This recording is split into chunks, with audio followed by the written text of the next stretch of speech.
What brought you back? What brought you down to London from Edinburgh? What brought me down to London? Yeah. Uh, I, I don't know. I came down last year for like a week. Like during the summer, there was a girl I was like seeing that lived here, and then I was like, oh, this place is class. I was just sort of like I'd been when I was younger, and then I sort of didn't even really think of coming down here. And then I was here last year, and I was like sort of not sure what to do with myself. I was going to move back from Edinburgh to Glasgow because I tried to move to Glasgow and it sort of went to complete shit. Hmm. So I was like, I was going to do that, but I wasn't really sure. And then when I came down last year, I was like, oh, I really like it here. And it might have just been because I was like drunk the whole time and it was really sunny, but I was like, this is nice. Like I like how busy it is. Like I like the atmosphere. Um, and then I basically like like with my day job, I was like I didn't want to just come down here on a whim, basically, and like try and find something while I was here and end Yeah. up like living under a bridge or something. Like I wanted to get something sorted before I came down, so it took me about a year of trying to get the job sorted. And then once I got that done, I was like, just moved as quickly as I could. So yeah, I've been here since the start of July, man. Okay. And how are you sort of finding Aye. the London scene in comparison to Edinburgh? It's different. It's busier. It's less personal because there's so many comics, but it's also not as big as I thought it would be. It's Okay. not as like you definitely see familiar faces about the place. Uh, uh, like I kind of assumed it would be incredibly anonymous because the place is fucking massive. Hmm. That like you would do a gig and then everyone you saw at that gig you probably never see again. But like it's nice that it's to know it's maybe not as like enormous as I thought it was initially. I guess the only thing is the bringers thing. We don't have that back in Edinburgh. Oh, it's a fucking That's joke, innit? it's a fucking nightmare. It's a fucking joke. I mean, um, I've never done a bigger gig in my life, and I'm an activist against them. I speak out against them. They're absolute bullshit. They shouldn't exist. yeah, And yeah, I mean, like some comedians need to be careful with their words. They don't want to upset people. I will actively say, fuck bringer spots. They're a joke. And yeah, that's my they opinion. are. It's so it's such a weird concept to me. Like having come from a scene where like that's not a thing. I remember someone in tried to start a night in Glasgow that was going to have bringer spots, and basically everyone like piled into them. They're like, "Don't you fucking dare do that!" It's like we're not having that here. Yeah. Like it's a crazy concept. Like, and then some of them, I'm not going to say which ones, where they kind of like press you to pay at the end. I'm like, do you know, like what's the crack with that? Yeah. Like if I'm actually performing and you're trying to squeeze money out of me, it's a bit. I don't know. Like it seems a bit exploitative, but It 1 million I mean, percent is apart from that, the exploitative. scene, yeah, for sure. Mm. I mean, Just people trying to get stage time and you're squeezing them for money. Like, 1 million, 1 million%. And to be fair, I don't, I know this isn't crazy. The rule of thumb is comedian brings the funny, promoter brings the audience. Like that is how it should be, and that is how it is everywhere else in the country. I don't understand it, and I don't understand why Darwinism, natural for sure. selection, hasn't taken place because London is saturated with comedians. People are fighting for stage time, so they feel like that is the only route. Right. Yeah, So yeah. where And like it's understand like. gone? Oh no, I was just saying, yeah, it's understandable that people do like the bringer gigs are like kind of our thing still because like you said, people are fighting for stage times. So if it's the only way you're gonna get on stage, you kind of need to do it if you want to keep the practice up, I guess. But yeah, I guess that's why they're still a thing, but it's a very weird concept to me. But completely agree. Um I mean, have you done yeah. anywhere sort of like out of London, near London? Not no, nowhere in England apart from London. Um so I haven't really. Okay, fair enough. Uh, Okay, so is it sort of hard, because like in Edinburgh, I'm gonna sort of presume, you were doing like tens, 15s, that's sort of the norm. But then in London, it sort of goes back down to fives again. Yeah, it's interesting. I don't mind it. Like it's weird how quickly a five goes.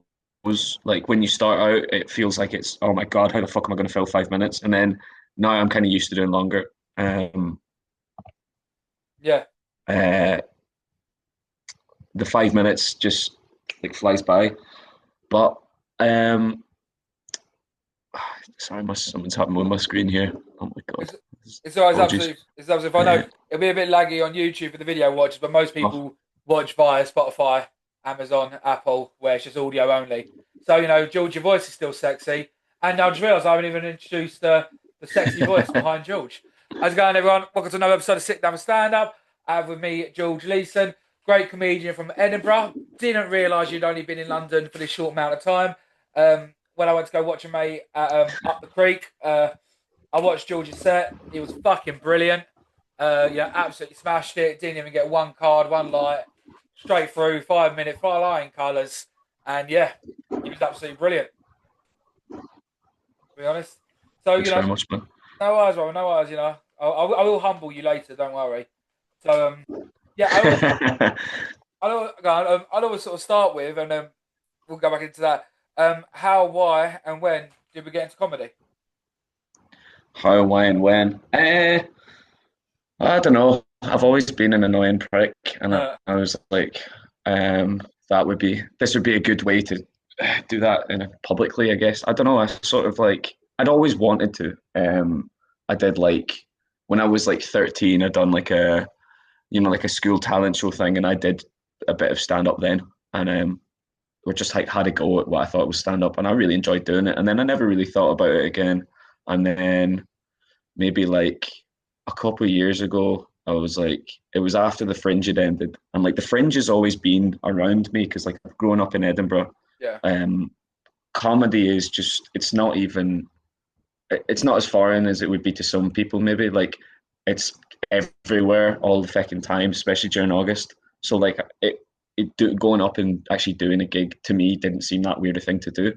So after the Fringe one year, I just went up, did had a few drinks, did 5 minutes, and it didn't go terribly. And I was like, oh, that was class. So that was 2 years ago, and yeah, trying to gig as much as I can. So you didn't come through like a comedy class, Addicted to comedy it. course, all that? No, I've never Nah, done mate, comedy. nah. And it I seems just like that's how so many people start out nowadays. it does seem to be like a big thing. Like and there's nothing wrong with it. Like a lot Not of at all. it's different ways of getting into it, isn't it? Like um but yeah, no, it just didn't really it never really occurred to me. I was like, fuck it, I'll just try it myself. But I mate, I'd always wanted to like I'd always been a big fan of comedy, I guess. And then um just after actually trying it, I sort of like realized, oh, this is something I'd want to do sort of like seriously if I could. Maybe after the first like 5 or 6 gigs, but I don't know. It was like it's not something that was like I suddenly got into it randomly. It was something I've always thought about, but then never really had the gumption to actually go and try it. And then once I did do it, I was like, oh, I get why people do this. Like, yeah. I mean, when you because we all we all watch all the professionals with banged out all the Netflix specials, all that shit. Was you when you started doing it like shocked at like how good they are sort of on the open circuit, like the no names, like everyone seems to be like semi decent. What the professionals? No, no, the amateurs, the open micers. Oh right, mate.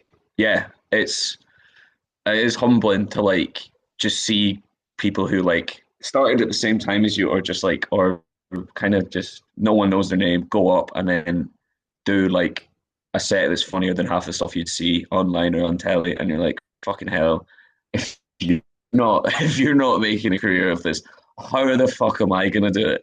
Like, um, it is, yeah, it's humbling. It's very humbling. There was a gong show I did, and this guy came up, Where and was it? like he, sorry, Was it in London? Yeah, yeah. It was what was it? The Ding Dong Gong Show. It's like Big Belly Big comedy. Belly, yeah, the dildo one. Um, the dildo one, I yeah, exactly. The one with the cocks. Um, this guy just got up and did 5 minutes because he lost um like football fantasy league thing, and that was his forfeit was to go and do 5 minutes, and he blew everyone else out of the water, and I was just there like, man, like what do I have to do? Like, how have you? He did such well written jokes. I was like, I pray to God he stole those off the internet because like it's just I was like, there's no way that's the first 5 minutes he's done. But yeah, it is humbling, mate. It is very humbling seeing how good everyone is. Like, Yeah, that they are, and it is a ridiculous caliber. I mean, to make it in comedy, how much of it would you say is being funny? How much of it is like being marketable? How much is it like how good you are with social media? It seems like it's like a whole package nowadays. you kind of have to play every field. It seems like before there was a very set structure of you get in with a club, you maybe then do like they'll put you on weekdays, and then eventually you'll get weekends or whatever, and then but you didn't need you didn't need a social media following, you didn't need an online presence. You just sort of did it, and then if you were good enough or they liked you, you would eventually maybe get bigger gigs, start being able to tour, or get on telly, that sort of shit. Whereas now you need to be putting out content all the time. You need to be doing sketches, like doing stand-up clips, putting those out there. You need to sort of play every field, it seems, which is like it's kind of brutal, but I Mm. guess things change. The entertainment has changed because everything's online now as well. Yeah. So you just sort of, if you want to do comedy, you've got to just kind of accept that is the reality of it these days. And then, I mean, some people don't. Some people still just do a career. They have a social media, but they don't have a big following. They don't put out content, and they still get a career because they're class. Like it's not a necessity, but I think you're putting yourself at a disadvantage if you don't try and do everything. Like A you million percent. kind of How you do you kind of need find the to. social media side of things? Nerve wracking. Mm. I hate it. I also like it, but because if I put up a clip, sometimes I'll just delete it after like 5 minutes or something, and I'll be like, ah, nah, I didn't like that. Or I'll be like, fuck, have I heard that before somewhere? Have I heard that joke that I Oh said yeah. before somewhere? Oh man, I send myself spare. I'm like, I'm not trying to step on anyone's toes, and then I've put this out there, and I'm like, fuck, is that material I've heard somewhere else? That's another thing as well. It's like that's probably the most difficult thing for me is like because I see so much comedy, and I see like you hear listen to so many comedy podcasts, and just basically like obsessed with comedy is like I'd listen to it or watch it or do something with it every day. That you hear so much patter constantly that sometimes I'm like, is is the stuff I'm writing fucking original, or is it I've heard a little phrase here or something there, and it's I've sort of done that myself. So that would be the side of the social media thing that like worries me is like I don't want to be doing stuff that's unoriginal or like um someone like yeah like Okay. Would you say sort of like being involved in comedy, listening to comedy every day, exactly the same, brother. Would you say it's like ruined the spark for you, or has it made it more magical? it's just given me a different perspective on it.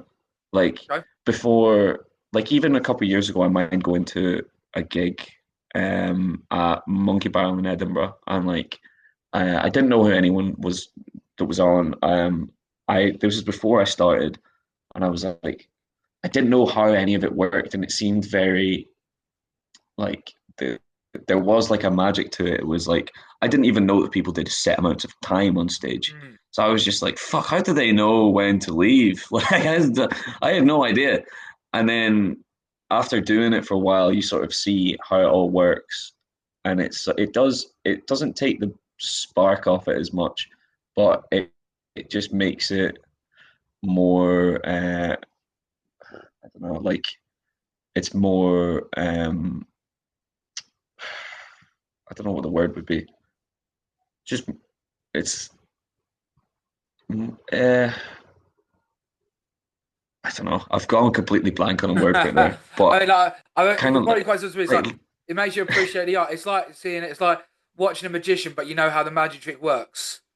Then you just sort of appreciate the show more than like, yes, and you sort of like appreciate. Oh, oh, that was a good misdirection. Always use a good power of three there, and like, yeah, you sort of look at it more like yes, yeah, broken down a little bit. Yeah, completely love. So how yeah. like It's what's your joke writing process? How do you write a joke? I come up with everything in the shower.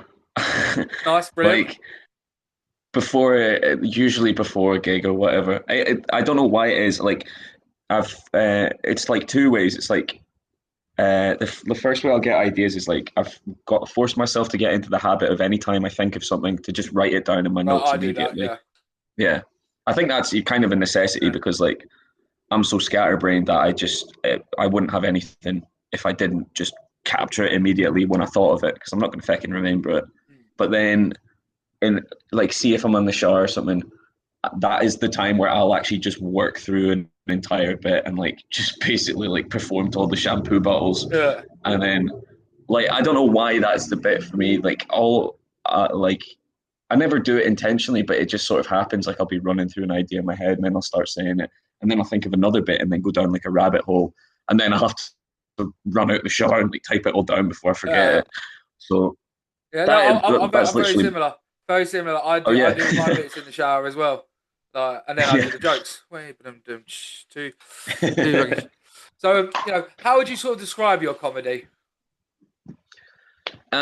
Just fucking daft, man. Like high high energy ish.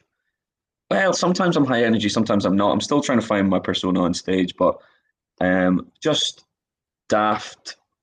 Uh, like um, what like I quite like sort of wacky shit. I like to be a bit surreal. I like doing like the odd voice here and there. Like I kind of I don't know. Um, just like entirely unserious. There's no, I'm not trying to get a point across. I'm not trying to have a message to any of it. I'm just like, oh, here's a, I here's some shit patter. If you like it, you like it. If you don't, you don't. I'm not. Okay. So would you say It's you write? really just yeah. So would you say you sort of like write your jokes for yourself or for the people? Oh, 100% for myself. I Yeah. don't. I write jokes I find funny, and I don't like. I take feedback for sure from people, but like it's for me. A lot of it as well, like some of my bits I do like accents and voices and stuff.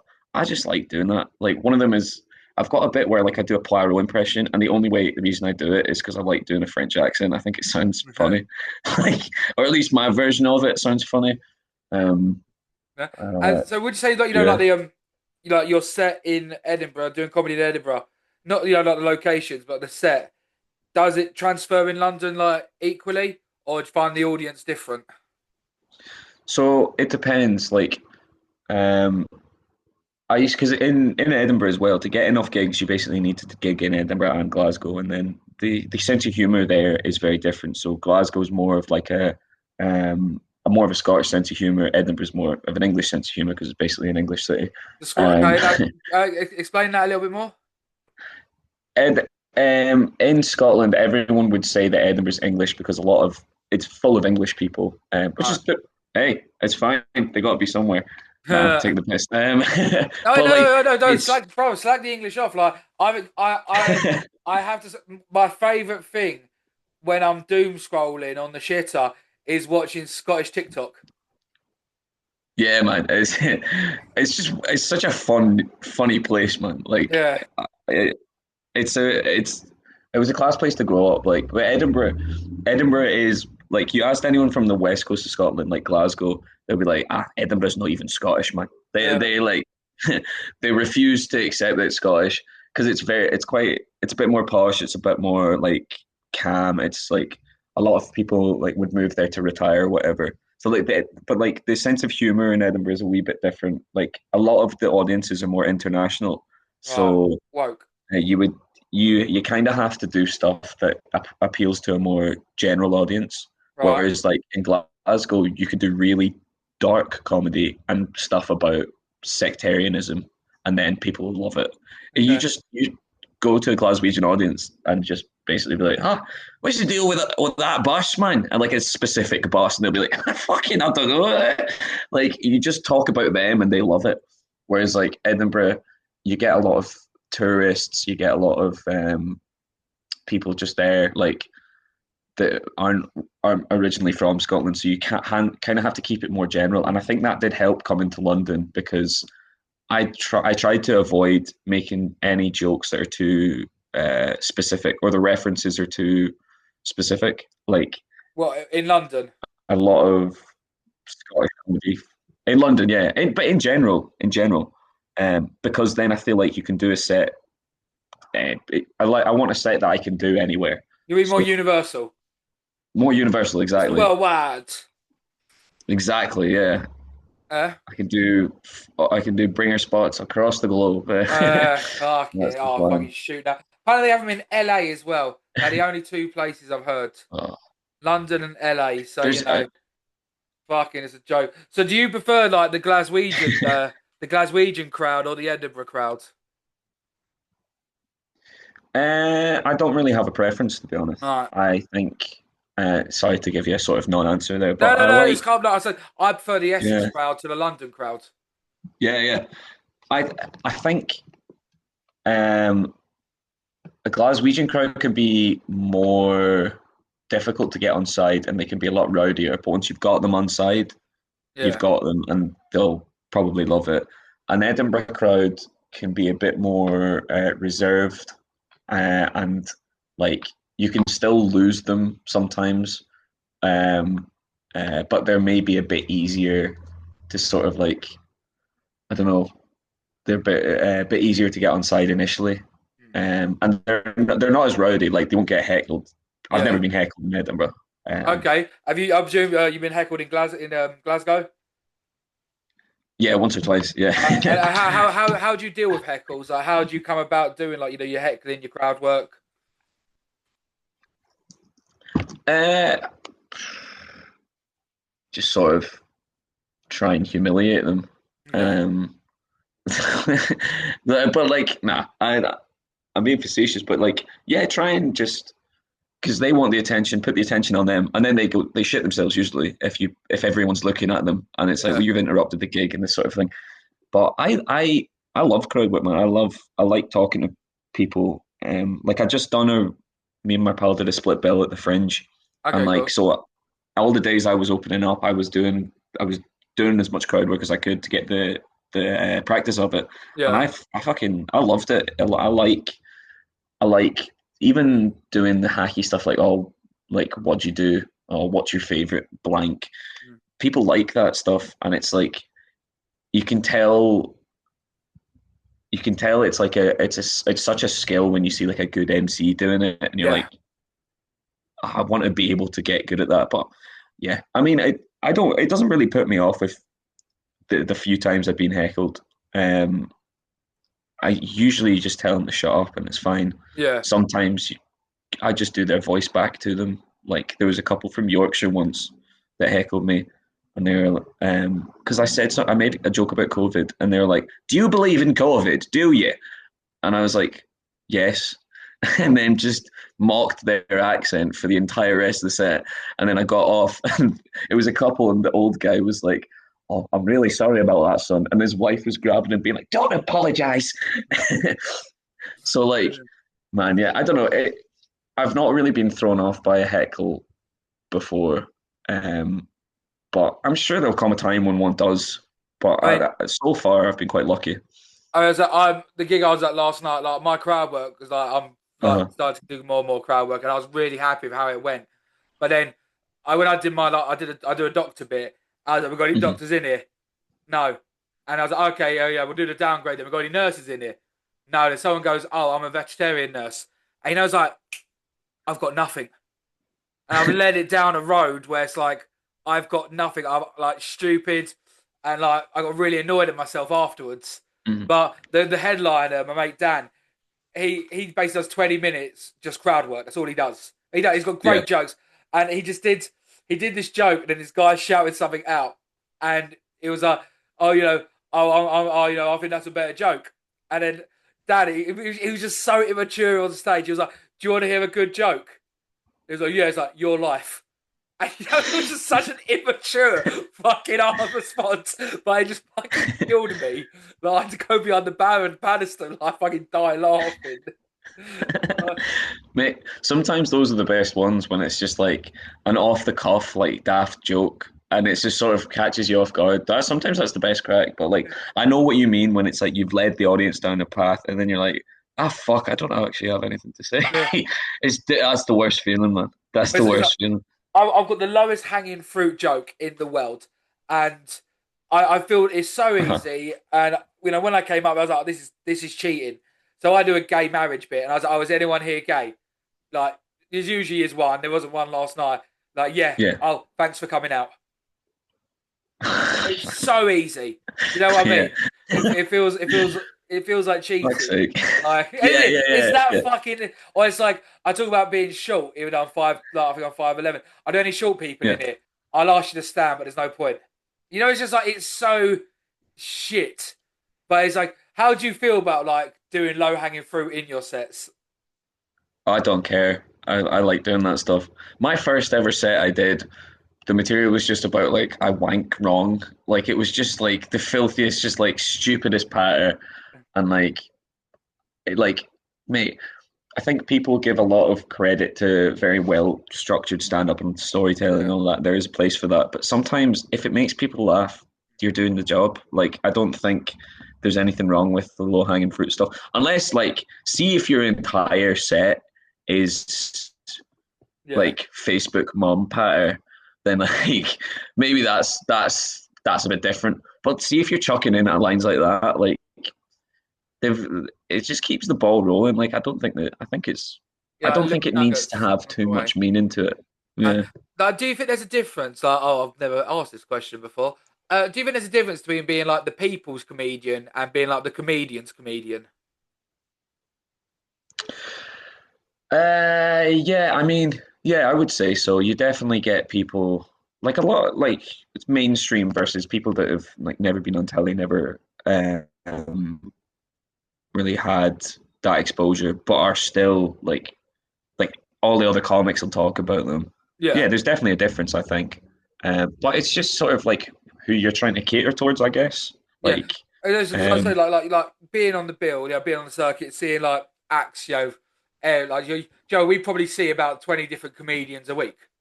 Reality, yeah, if you do 2 to 3 gigs a week, you're seeing how many. And how many times do you hear like, do you know what I mean? Oh, I'm the something something from Wish. Or like, yeah. oh no, an Indian guy I'm be the like, oh no, Timu I'm not blank. your Deliveroo driver. Or like, Yeah, it's like, yeah, yeah, yeah. you see it so much, but the audience, they'll always laugh at it because the audience don't see comedy. They might see comedy like, probably like, it might be their first show. They might go once every 3 months, once every 6 months. So they don't notice Yeah. this vanilla, bland comedy that seems to just get them past, to be honest. So Yeah. what's your Like guilty low hanging it, fruit? and it, Go on, you go first. the set I did it up the creek, I've literally got a bit like, oh, it's hard dating in London. Like it's like because that's original. Talking about being bi, that's fucking oh, no one's done that before. So like, I think you can definitely do the low hanging fruit stuff, but like, I don't know, like just make it a bit original, I guess. Like I talk about like no one wants to date me, and then I'm like, it's because I like believe in Bigfoot and all this shit, and like I can't tell the difference between ant and dick. Like Yeah, just like daft crack, like stuff that I clearly don't believe, but like that's why I like doing that bit because it's like you think initially it's like, oh, here we go, it's another guy. It's like who's on the apps, one of those. But no, it's like maybe a bit different, a bit of a surreal angle. So yeah, there's nothing wrong with low hanging fruit stuff, but like I do know what you mean. See when you see the same lines trotted out again and again, it's like yeah. okay, yeah, very good. Yeah, I like it gets over and very over. samey, but yeah. Yeah. So, go on. What's like a joke that you've been doing for 2 years now? Like a joke in the past where you were like, you know what, this is a banger. Fucking love this joke, and you look back and you think, why the fuck did I think this was funny? Oh, there was one I did that was just about like my brother having dinner. That was it. It was like it was just like, oh, he had a weird dinner. It was like he had like spaghetti, cake, and chicken nuggets, and I was like, That bangs. perfect. That's That sounds like five a minutes, banging dinner. mate. It looked like a fucking 5-year-old's birthday party. It was like the weirdest spread. Like if you showed that to an Italian, they'd catch fire. Like it. Oh man, but like I thought that was like so funny that I did that for an entire 5 minutes. And I used to make the mistake of like when I started, because I thought it was for nerves, I was like, oh, I need to have a couple of drinks before I go on stage. But that turned into like I need to have 6 pints before I go on stage. So like anytime this was when I was doing that bit. So anytime I Yeah. was doing it, not only was it shit and far too long, but it was like barely understandable, and like I've missed bits of it. I forgot which bits I was saying. Hmm. Like I said like he, I caught him watching Breaking Bad at 1.5 times speed, and I was like, I listened to the intro music. It sounded like Bollywood music. I was like, hang on, that's not that's not Breaking Bad. But yeah, that is one bit that I've done that I just don't bother doing anymore. I have another bit about a true story of like I went to uni in Dundee and we got rats in our gaff. And we tried to get the council involved. We tried to get landlord involved, and we are like, we weren't getting anywhere. So we did anything that a group of lads in their 20s do when faced with like a common enemy, and we formed a paramilitary unit and bought like a shit Standard. ton of BB guns to get the rats. Yeah. Um, like I used to do that. I don't do that bit as much anymore because like I sort of realized this isn't a relatable experience for anyone. No one else has hunted rodents in the middle of the night with a fucking BB gun. Yeah, So I, I don't I, I, know. used to, I used to do a bit about because I owned a pub and our next Yeah. door neighbours were a chicken shop and they were so messy out the back we ended up getting Mm. mice and like, I ain't gonna snitch on them but I had to put down like the sticky mouse pads and Yeah, have yeah. you ever seen one of like when a mouse is caught on that and it's like half like flayed across it and then like Yeah. I had a regular who always was there at the dot when we opened at 4 p.m. And I always told the regulars, like, look, I put pads down because there's a mouse or that. It was a clean pub, but you just got to own it. And Yeah. he basically he got there early just so he could jump on them. Like that was it was like Jesus Christ. so you can imagine he looked forward to that every day, and but it was like but I tried to do that bit and like I only ever did it once, and like it absolutely sucked because I mean everything to do with like animal murder, even in like the preachers, like they don't like it. Like, that's why my mate Callum, the one with long hair, who Mm. bombed at the Gong Show, the second he started talking about fucking a dead animal carcass on the side of the road, he lost the people. That's it, man. That's like um the like foible of like everyone who starts out as well is like yeah, especially like Scottish comics, everyone's like, I'm going to be Frankie Boyle. So Yeah, it's like you've got to say the darkest, most fucked up shit. yeah, And everyone does it, and then you sort of realize like, oh, hang on, no one can relate to any of this. Like this is all awful. yeah, Or not, but not awful as in even bad, but just like such a horrible subject matter that like a lot of times people just tune off. So like, yeah, it's definitely like you can do that stuff, like the stuff I was saying, the stuff you were saying, but like people, you need to sort of get people on side first, or do it in a very clever way. Like yeah. it's a lot harder to do dark stuff than just be like dating in London, like you Yeah. know. So yeah, I think I say this so many. I think I've said it on nearly every single episode on the pod, so I'm going to say it again. I think with being edgy and like that is absolutely fine, but you've got to earn your stripes first. for sure. Like you can do anyone can do a dead nan joke, but you've got to make sure you do it well. If you're not a good Yeah, comedian yet, then do you know what I mean? Edgy has got to come across as creative and brilliant. So I think you've got to be good at comedy before you decide to become an edgelord. Exactly. People, it's like anything in comedy, though. Like it has to be funny before it's anything. Yeah, Like like if it's not a funny dark joke, it's just not a funny joke, and you're gonna look like a psychopath. It's like I always use the analogy of like horror movies. It's like if all good horror movies are good movies before they're horror movies. They're not just crammed full of scary jump scares and yeah. like shite. It's a good, well written movie. It's got plot, it's got characters, and then it's also like a horror movie on top of that. Then It's they add not that in just after. Yeah. yeah, exactly. I'm Um, not a fan of horror movies. Like not because like that. I don't know. I've just never. How does it? Okay. I think my mind is so fucked up. They don't phase me. fair enough. Do you know what I mean? Like it's like when I watch the Saw films, I don't get grossed out, but I was like, this guy he's an artistic genius. The way he could think of it, and I appreciate that more than the actual like murder shit. Yeah, I'm just there watching like, oh, this is lovely interior design. Yeah. But I All the love what details. he's done with the chains. Yeah. But I uh, mean, I do. I think Saw, the first Saw, is the highest um, return of investment film that was ever boxed office. I think hmm. it cost like 50 grand, or like I'm getting all of this wrong. I know I am, but I think it only cost like 50 grand or 250 grand to make, but it Yeah, made like millions and millions. Because when you look at horror, so most horrors, that's so fucking low budget. yeah, Like, exactly. actually, I challenge you. The most fucked up film is have you seen a Serbian film, a Serbian movie? Christ, no, I'm not even going near that film. I've heard about it, and like, Like that. I have no interest in watching that. Like, it's so that's too much for me. That's Yeah. like, I'd probably draw the line at that. But yeah, I mean, I've never broke my terms of service on my streaming platforms, but I think if I mention what happens in it, I would be breaking them terms of service. Like it is, yeah, yeah. But it's like but vile. yeah. But the thing is, it's like like I think anyone though could make a horror film, and anyone could just think of the most fucked up things.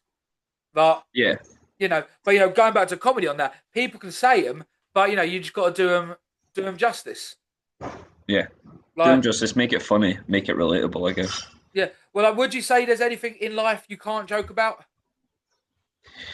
Uh, I wouldn't say can't, but like, there's definitely subjects you maybe shouldn't, just for like your own sake, maybe.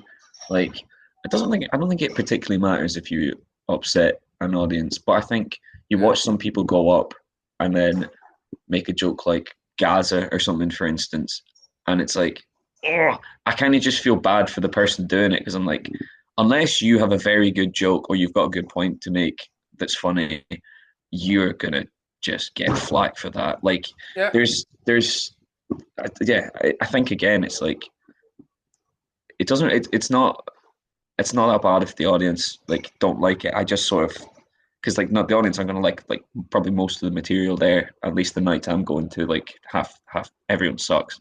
Yeah. Yeah. No, that's harsh, but like, do you know what I mean? There's like, it's especially if you're doing like a lot of gong shows and stuff, you get a lot of people doing it for the first time or whatever.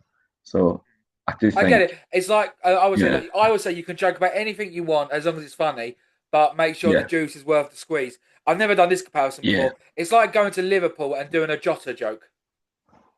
yeah, exactly, Like you yeah. could do it, but you've got to be prepared for the outcome. You will make sure the juice is worth the squeeze. Exactly. Stupid games win stupid prizes. If you're going to do that sort of material, then like what?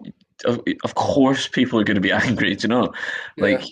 I think, and then people will do that material and then be like, can't say anything anymore. And it's like Yeah. you can. You just did, Yeah. and you got the just consequences for it. Like, Yeah. Well, it aye, depends. It was like I've got a Sharia law joke I do, and I yeah, fucking I love it. I love it. It's such a good. Well, I think it's a good joke. Um, I'll just do it quickly. So my whole Muslim bit is Joe. There's a girl called Lucy who got 3 weeks ago. She's just been arrested in Saudi Arabia for smuggling poppers, which is weird because mhm, there's not one gay person in Saudi Arabia. Coincidentally, but there's a lot of Yeah. rainbows that fall off buildings. Love that. And I dated. I lived in Malaysia for 2 years. True story. And I dated a Uh-huh. Muslim girl. You know, call me old fashioned, but Muslims they do one thing right. Their women still have vaginas. My preference. But dating a Muslim girl, it was weird because I weren't allowed to hold hands with her, walk down the road with her, go drink with her, weren't allowed to meet her parents. And under Sharia law, if you get caught with a Muslim girl behind closed doors, you either got to marry them or you get arrested.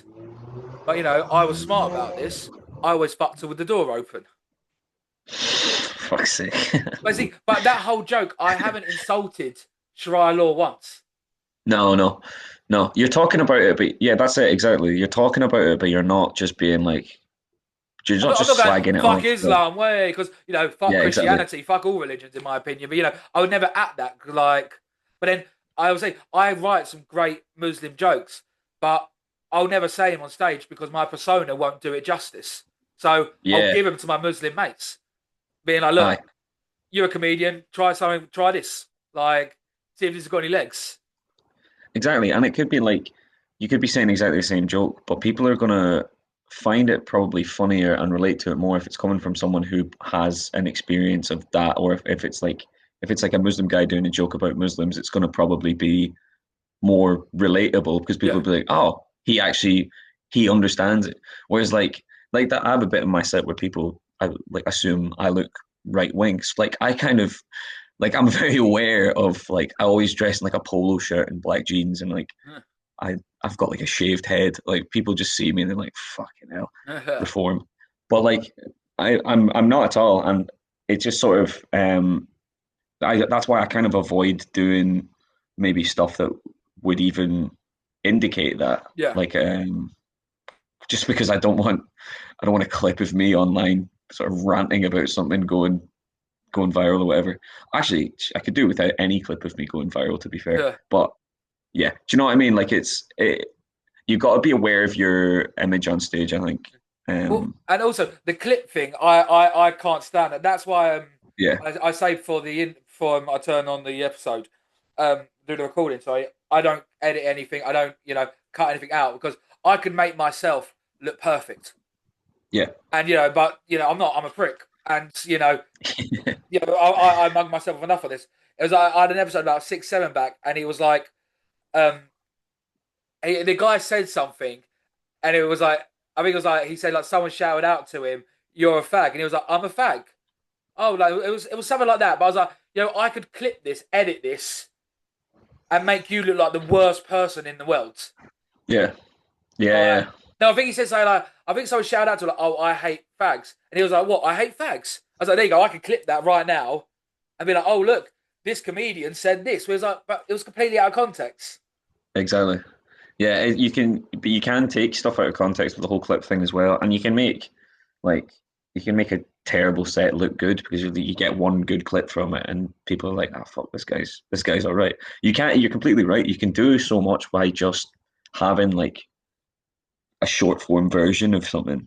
But yeah, it's kind of sort of a necessity these days, isn't it? Like, but I respect that you're doing something where it's just long form and you're not touching the editing or that. No, It's better. It gives it, yeah.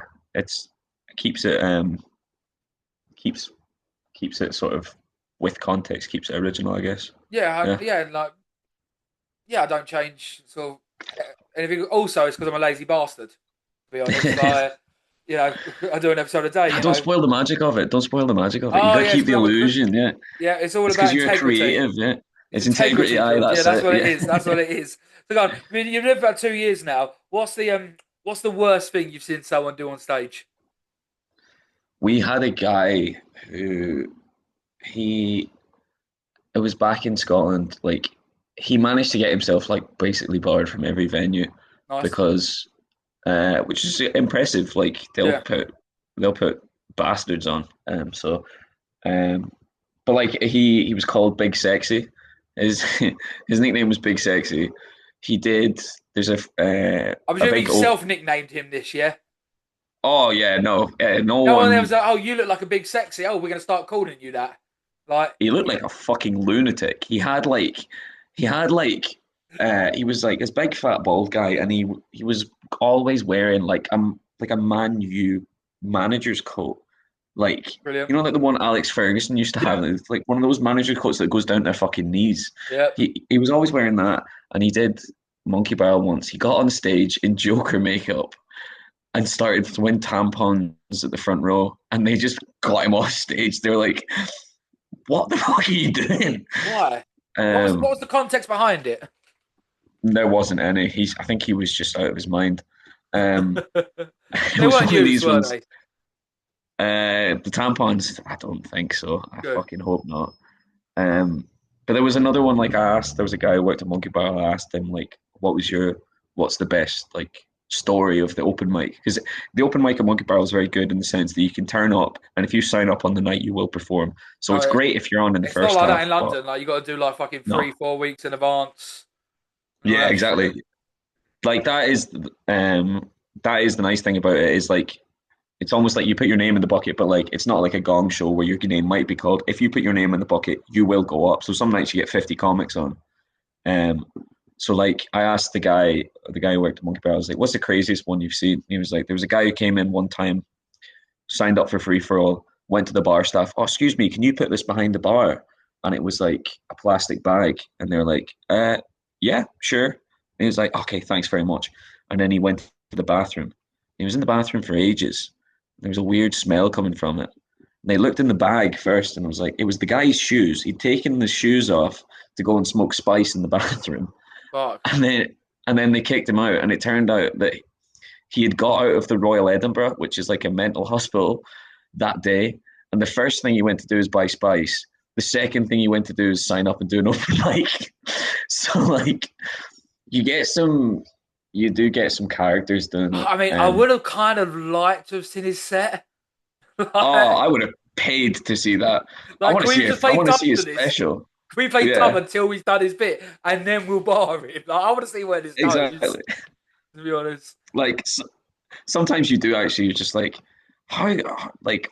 What are they gonna say? Like, I think that's sometimes why the venue's like, we need to get him off stage because fucking hell, he could say something horrific, or he might just lunge at someone. But like, What he went on, he yeah, absolutely killed it. Like, do you know what I mean? He was doing, like, I don't know what type of jokes, but like, he was maybe like the most like Christian comedian going, and just or he just went on and did the most vanilla shit. He was like, "So I'm on the apps." He's let like me tell this you about my fucking ex. maniac. Yeah, exactly. God, dating's difficult. No, but oh man, it is crazy that open mic. I love doing it. Apart from when you're like last on and everyone else has gone home and there's only three other people there, and you're like, Yeah, yeah, yeah, it's and that's sort like of yeah, half 12 at night. and that's sort of like the London reality at the moment. I mean, so what do you want from comedy? Paid gigs. Yeah, Paid gigs. I want to be like a club comedian, and if I can get further than that, then brilliant.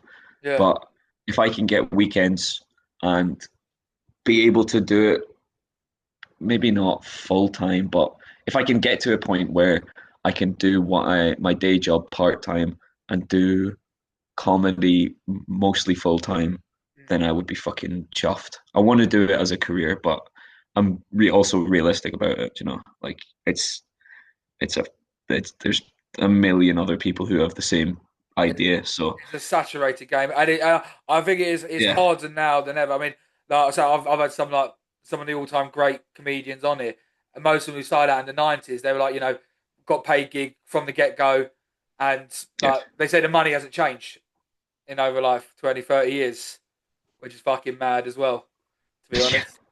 yeah. I this was what so what's been your sort of favourite time in comedy, and what time did you bomb the hardest personally? What time did I bomb the hard? My favorite time was literally just the fringe one run me and my pal just did. We had like a guest spot that we gave to one of our pals each night, and like we sold out a few of the weekends, and it was just like, oh, this is class. This is what it's about. And then the inverse of that, the worst time is when just about maybe like a month or maybe like 6 months in, I invited all my pals to a gig, and I'd had a heavy night out the night before, like heavy, heavy.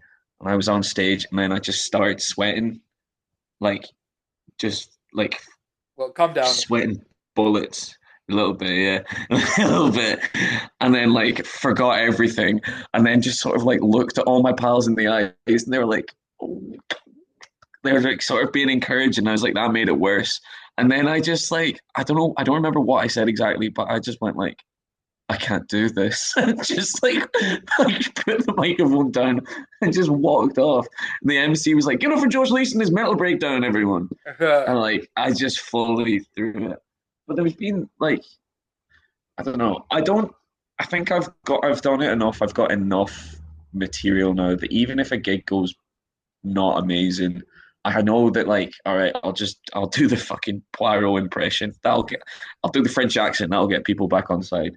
I haven't had like a really bad bomb, thankfully, in a while. There Right. was one at the Fringe actually that was it wasn't even really it was kind of a bomb. We had three people in, and we'd one of the first days of the Fringe, it was quiet as well, so we kind of fucked about with like sound effects, and we Yeah. we decided to make a soundboard.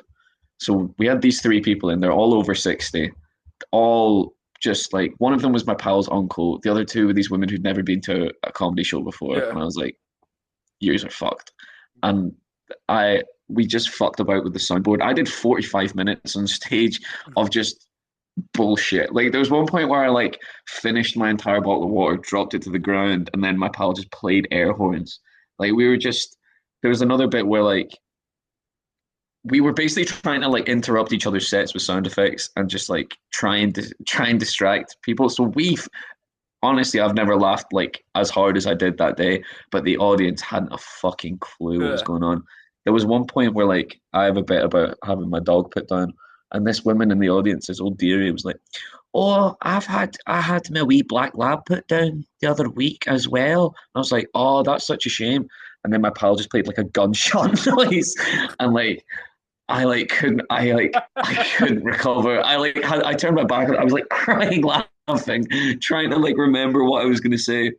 So like, but even that, like, it was a bomb, but it was kind of just like I don't know. It was just that was for us. That was our yeah best Uh-huh. best slash worst show. I would Fine. say. What's yeah? I've got a question because I've got a great answer to it. Also, what's one time in your Huh. life where you have had uncontrollable laughter when you shouldn't? Ah, fuck. I can't think. You I say yours. I'll try I'll and do think of my mine. okay. So mine was at uni. Hall's first year. We was in the second Yeah. floor, but we was all like all tight, like us. We was in the downstairs bit, and there was this Polish girl, Alicia, and you know she's one of them girls who always lies.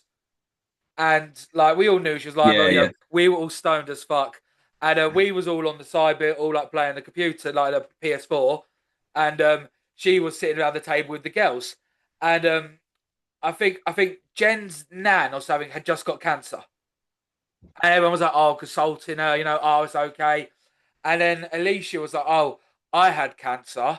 Like, we all know it's a lie, and then Jen was like, Yeah. "Oh, whereabouts did you have cancer?" And then she goes, "Oh, about 70%." And I don't know why, but as it was like, because you made it say, "Oh, like liver, skin, oh, about 70% cancer," and it just broke me. And but I had to, you just had to leave the room. And I don't know why. It was like, why was that a stat number? And I just had to leave. And then, you're laughing, and then everyone else starts 70%. laughing. They're looking shocked. It was like, it's like just like 70%.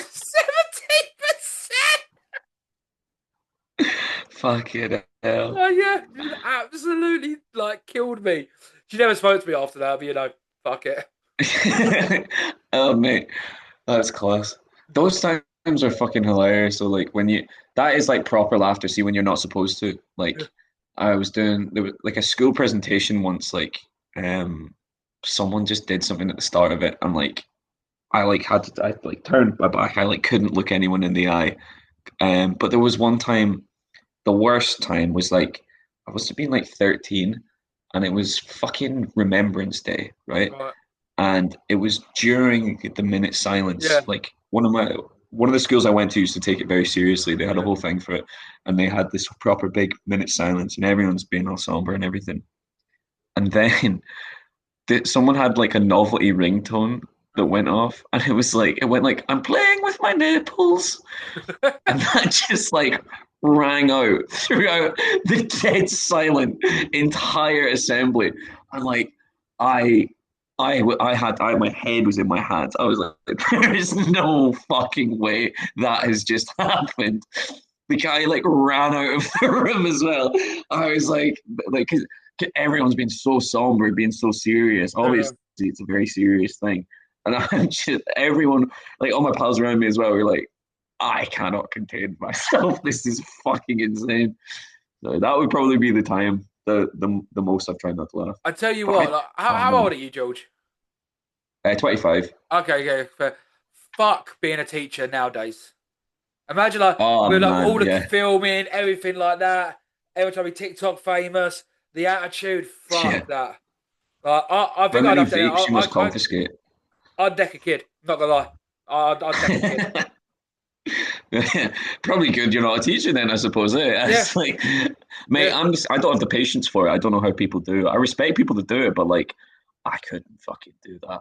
No, They like, I've got three younger brothers, right? So, like, I think like imagining having to deal with like a million of those cunts mm, every day, mm, I just I don't I don't think I could hack it. I no. just don't.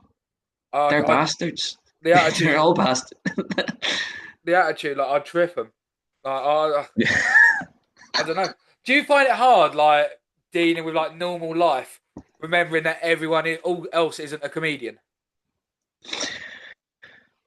Sometimes, yeah, sometimes when I'm with my pals and I'm like doing like just having patter or doing jokes, they'll be like, "Oh, you're just doing bits," and I'm like, "No, I'm just trying to have a conversation, man." Yeah, Some of my pals are a bit like, they'll be like, "Oh, you're constantly trying to crack jokes and stuff like that." I guess that is true. Like that's why I got into comedy. But they're like, sometimes I think they're like, think I'm just trying to do new material on them, and like I often am, but like I, d- I don't know. I like don't talk about it at my job. I've got quite a. I'm not going to what I do, no, but that's it's cool. like it's nothing No, that's crazy. fine. But it's like That's fine. It's I weird. wouldn't. We get that. Yeah, that's cool. Yeah, we'll make up our own assumptions. It's weird as fuck. That's cool. Like, oh, Oh, you couldn't even fathom how fucking bizarre. yeah. It's an all white room, and they put me in a straight jacket, and I go there for 8 hours a day, and then I leave. I don't even know what I do. But no, there's like seeing those sort of scenarios, and like my stage persona is very like kind of a bit laddie and whatever, and gets on it and has like parties and stuff. And then I'll be in work and I'll be like, oh, I, I, I can't say half of the shit I would usually say or think about. Yeah. All my fucking old colleagues at my last job in Glasgow Yeah. found out that I do comedy, and half of them came to my show in Edinburgh, and they loved it. So like, I don't know, I it's a good icebreaker as well, like for certain things. Like I don't mind people knowing about it. Some people I would like rather not know, but like I think it can be a good conversation starter. I know like half the dates I've been on since I've been in London. I'll open with like, so I'm a comedian, because I'm a fucking prick, and I think Yeah. that's I'm trying Well, to the show worst is off a then, bit. can you tell me a joke? I fucking hate that. I fucking hate that. Yeah. That it's like I think I need to get one. I need to have one The go-to locked and joke. loaded. Yeah. I Yeah, mean, exactly. I'll tell you, when I'm with all like my mates and stuff, and I tell a joke, if it's not my joke, I need to tell them that first. For some Yeah, reason, I heard this great joke the other day. Once again, it's not my joke, and I always sort of need to like, do you know what I mean? Like quote that this isn't my joke, but it was there were two priests driving down the road the other day, and a police car pulls them over, and he goes, "Oh, sorry, father, we were looking for two paedophiles," and they go, "Oh, we'll do it." yeah, yeah, yeah. I've heard that one. That's good. But it's not my Yeah, joke. It's not my joke. Like, but I yeah, have to let them all know that. Like, yeah, yeah. The disclaimer. I think I would probably. Actually, I'm telling a lie. I did like a full Shane Gillis bit to someone on the bus once, and they were like, "God," like he was one of my brother's pals, and he said to my brother, he was like, "God, you're George is very funny," and then a few weeks later, he was like, "Oh, he's a fucking fraud." I just watched that entire bit he did to me on the bus. I was like, I don't give a fuck. Like, I'll, I think sometimes, obviously, like if it's other comics as well, then I will always be wary of that. Like, oh, I won't pass off other people's patter as my own. But like, yeah, I'm a bit different. I couldn't give less of a shit.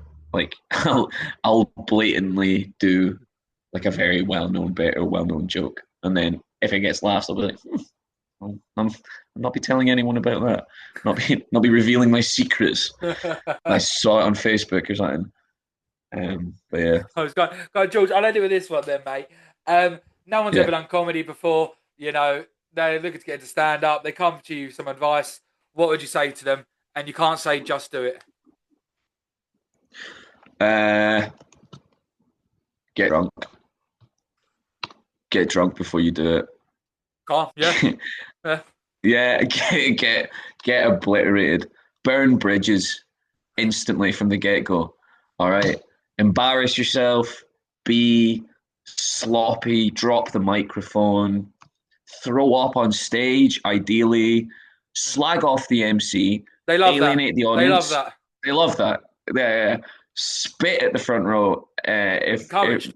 they call it the splash zone, it's a comics thing. So like if people that aren't they're new to comedy, they call that the splash zone. Yeah. And if you You can't have spit, you to. can't throw up, you can always piss. You can always piss in the audience. They don't tell you that, and but yeah, it's big in some parts of the American scene. No, I would say actually, yeah, the opposite of that. Don't drink. I did it for like almost all of the first few gigs I did, and made an absolute arse of myself. I'm Um, a drunken comedian. I go out. I get pissed. I go on stage with my drink. I go off stage and I have a drink. But I'm doing it for yeah, love. Do you know what I mean? I'm just doing it for a fucking free night out. yeah. Oh, mate, that is half of comedy. Is like I have an Yeah, excuse to have 5 pints on a Monday. Like it is class. But yeah. like I would say, don't. If anyone is starting out, don't use it as a crutch because I used it as a crutch, and like I just thought I was. There was some gigs where I got off stage and I was like, I fucking killed that, and then I watched back the footage and I was like, I couldn't stand up straight. Like it was just, yeah. I'd say there's a fine line. So if you are going to drink before you do it, make sure you know your set. Fuck's sake. Oh yeah, yeah. Don't And do it at you, the beginning. Yeah. So yeah, like when you're like a little yeah, bit more teeved, yeah, then yeah. exactly. Yeah. Uh, Also, wear a funny hat. People love that. hats. Wear a funny hat. Um, I always wear uh, my hat on stage. I'm always wearing a hat. Like, don't know why. I think it's because about 2 years ago, someone said to me, "Oh, you look good in hats," and since that moment, I've wore hats. yeah, yeah, mate. You got maybe that's something actually. Yeah, have a look. I was being facetious with the funny hat thing because I tried to do that for a while. I had a hat that says "I love shoplifting," and I was like, "This is I don't even need to say jokes. I can just get on stage with this fucking Point at the merchandise." hat. Yeah, and just be like 5 minutes of just going like, "Yeah, that's right. Yeah, I bought this." But I like, do that. I can do it like that. I can do it like that. yeah, Or just five put it minutes in of sport slowly mode, turning brother. it round. Yeah, 5 minutes of the hat routine. Golden. Okay, exactly. That's how McIntyre started out. Um, But yeah, I don't know. Have a distinctive look, maybe, but not too distinctive that it's a gimmick. Like I did that hat I had, I never wore that again after because like I think the MC was like, "Oh, that was cool." And I was like, "Oh," I just felt embarrassed. And I was like, "But yeah, have a distinctive look. Don't drink too much. Set a flare off on stage Do it. because you will Encourage. definitely Yeah. encourage. Yeah, you'll get publicity. Yeah. And remember, they Um, need to make sure the fire extinguishers are working correctly in all venues. Be the guy to do that. be the guy be the guy to make sure they have a very good fire safety plan in place. Yeah. Okay, Remember, and that's cleaners it. need jobs too, so actively shit on the floor. I would bring my own usually in a sort of What a build up or like a stock's worth? um maybe like a month supply You're missing the for trick the there. storage locker. Mm, I see. I have two dogs, and I just feed them cheese and whipped cream 2 days before to just get the runniest shit. nice. Nice, And but nice. don't do it on the floor. Jeez. Do it on the ceiling, so it becomes a two-person job to Yeah, clean it. exactly. Write your name in it as well, so they'll be like, "Oh, do your at," and they can be like, "Oh, I'll follow that class comedian who's scrawled their name and their own I feces do on the wall." before. I've got one of them, like, the stencils, the alphabet stencils. Oh, nice, I like do that, and Banksy. I put all the shit in that, freeze it over. It's worth it. These are good comedic lessons. You will be Yeah, remembered. you will be remembered. Smoke spice, wear Joker makeup, throw tampons at the audience. That is the big three. The big three. That is the trade secret for comedy in Glasgow, everyone. There you go. Right, George, you've been absolutely brilliant coming on, brother. Thank you ever so much. Thanks for having me, mate. Thank you. And cheers, Appreciate everyone. it. Cheers for watching. Bye.